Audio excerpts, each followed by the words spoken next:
It is a milestone, because every success is milestone. और आगे बढ़ना है और विश्व विजेता बनना है।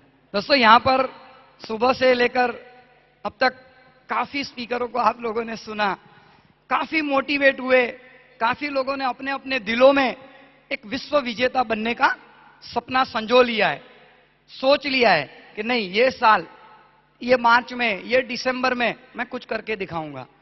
अपने ब्रांच में, डिवीजन में, जोन में, इंडिया में एक लेवल पे पहुंचूंगा। आई विल बिकम अ विश्व विजेता। लेकिन दोस्तों, दूसरे पल हमारे दिमाग में एक छोटा सा ख्याल आना शुरू होता है, अरे यार, इतना बड़ा टारगेट कैसे कर पाऊंगा? मेरे इतने रिसोर्सेस तो है ही नहीं, मेरी इतनी पहचान तो है ही नहीं, मेरे पास ये चीज तो है ही नहीं, मेरे पास नॉलेज तो है ही नहीं। कहीं ना कहीं कुछ ना कुछ चीजें हमारे दिमाग में शुरू हो जाती है कि नहीं? यस और नो? अभी एक छोटी सी कहानी मैंने एक बार ओशो की बुक में पढ़ी थी। एक हिल स्टेशन था, पहाड़ के ऊपर बहुत खूबसूरत छोटा सा झील, गार्डन, उस पहाड़ की काफी चर्चाएं होती, मतलब ये हिल स्टेशन एक स्वर्ग के जैसा है।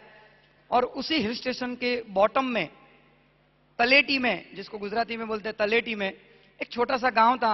वहां पर एक किसान रहता था। उसकी बड़ी तमन्ना थी कि मैं एक दिन इस हिल स्टेशन पे टॉप पे जाऊं, लेकिन बड़ी ऊंचाई थी, दिन में चलना शुरू करो तो बड़ी धूप लगती थी, इतना चल के जाना मुश्किल काम था, गाड़ी के लिए इतने पैसे नहीं थे। उसने सोचा रात के टाइम चल के निकलूं तो समय पर पहुंच जाऊंगा ठंडक के अंदर, लेकिन एक टॉर्च होनी चाहिए। तो उस दिन एक टॉर्च लाई मार्केट से। टॉर्च करीब 10 फीट की दूरी तक उजाला फेंक सकती थी। अब वो टॉर्च लेके इतना उत्साहित हो गया, बस आज रात को तो अपने को निकलना है, आज तो, कल सुबह तो मैं उस पहाड़ के टॉप पे रहूंगा, वहां की जन्नत, स्वर्ग जैसी मौसम का आनंद उठाऊंगा। अभी सुबह 4 बजे यात्रा शुरू करना उसने सोचा, लेकिन दूसरे ही पल उसको नींद नहीं आ रही थी रात को। बोला छोड़ो ना, 4 बजे क्यों, रात को 2 बजे ही चल पड़ा। अब वो अमावस्या की रात थी, बड़ा घना अंधेरा। अब वो टॉर्च लेके निकला, पहाड़ के पास आया, पहाड़ के ऊपर टॉर्च लगाई।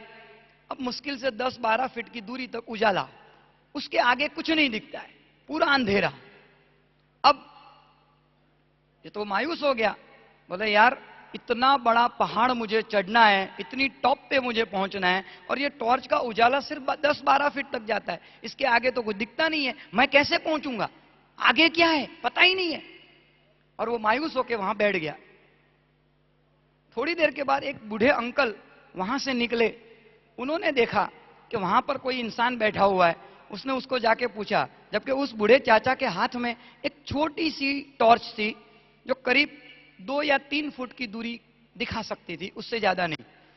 वो उस आदमी के पास गए, अरे भैया क्या हो गया तुझे, इतना उदास क्यों और इतनी अंधेरी रात में यहां क्यों बैठा है? बोला चाचा, मैं इस पर्वत की टॉप पे पहुंचना चाहता हूं, लेकिन मेरे पास टॉर्च बड़ी छोटी है, सिर्फ 10-12 फीट का उजाला दे सकती है, और पहुंचना तो इतनी ऊंचाई पर है, कैसे पहुंच पाऊंगा? वो बूढ़े चाचा बड़े जोर जोर से हंसने लगे, कहने लगे, अरे बेटा, तेरे पास 12 फुट की दूरी तक का तो टॉर्च है, अरे तू चलना तो शुरू कर, तू आगे आगे चलेगा तो उजाला भी उतना उतना आगे जाएगा, तू चलते जाएगा, आगे का रास्ता अपने आप दिखते जाएगा, और चलते जाएगा, और रास्ता दिखते जाएगा, और चलते जाएगा, नए नए रास्ते अपने आप मिलते जाएंगे। तू मायूस मत हो, तू सिर्फ चलना शुरू कर। दोस्तों, हम भी इसी तरह टॉप पे पहुंचने का जब सपना देखते हैं तो दूसरे ही पल हमें लगता है कि मेरे पास क्या है, कौन पहचान है, कौन बड़ा आदमी है, बड़े लोग कहां से ढूंढूंगा। लेकिन आप चलना शुरू करो, मीटिंग शुरू करो, कहां कोई ऐसा रेफरेंस टकरा जाएगा, कहां कोई ऐसा इंसान टकराएगा, हमें भी पता नहीं है कौन कितनी बड़ी पॉलिसी लेने वाला है, लेकिन चलना शुरू रखेंगे तो कोई ना कोई टकराते रहेगा, कोई ना कोई मिलते रहेगा, कोई ना कोई कुछ पॉलिसी लेते रहेगा। ऐसा होता है कि नहीं? आप भी एक पल पीछे मुड़ के देखो, आपके जीवन के अंदर आज तक आपके जो भी क्लाइंट्स है, बड़ी पॉलिसियां जो भी आपने बेची है, क्या वो सभी किसी दिन आपके परिचित लोग थे क्या?